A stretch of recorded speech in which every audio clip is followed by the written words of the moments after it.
2 marta, 3 marta infarkt o'tkazgan bemorlarimiz koronagrafiya qilishadi va operatsiyaga kech bo'lganligi haqida xabarni eshitishadi va 3-4 klinikalarga borib, ko'pchilik joydan yo'q, operatsiya qilishga juda ham kech qolibsiz, og'ir holatlar, garantiya yo'q degan ko'p javoblarni eshityapsiz. Assalomu alaykum barchaga. Men oliy toifali yurak jarrohi, tibbiyot fanlari nomzodi Ilhomov Oybek Erkinovman.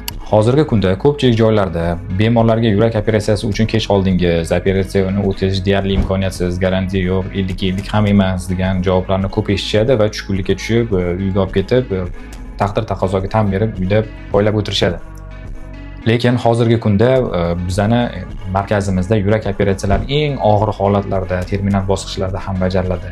Ha, albatta bemorlarda bir oz emas, juda yuqori o'lim xavfi bo'lishiga qaramasdan, bemorlarni yurak operatsiyalarini bizning markaz o'tkazish qobiliyatiga ega. Butun dunyoda aslida yurak operatsiyalarini o'tkazish mumkin bo'lmagan top 5 ta holatlar mavjud. Ulardan birinchisi qo'shimcha a'zolarning kasalliklari, yurak yetishmovchiligi, jigar yetishmovchiligi va o'pkadagi bosimlarning baland bo'lib ketishi bu operatsiyaga qarshi ko'rsatma bo'lishi mumkin.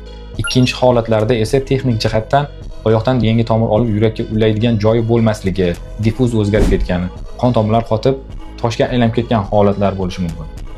Uchinchidan, boshqa kasallikning umr davomiyligi aorta koronar shuntash operatsiyasidan keyingi umr davomiyligiga nisbatan qisqa bo'ladigan bo'lsa, masalan, o'sma kasalliklarining og'ir bosqichlarida bo'ladigan bo'lsa, bunday holatlarda ham operatsiya bajarish maqsadga muvofiq bo'lmaydi. To'rtinchidan, AKSH operatsiyasidan foyda kutilmaydigan holatlar. Mana masalan, yangi tomir ulaganingizdan keyin ham yurak mushaklarining kuchi oshib ketishi yoki operatsiyadan keyingi bemorning hayot sifati yaxshilashishiga ko'zi yetmagan holatlarda ham AKSH operatsiyasini bajarish maqsadga muvofiq emas.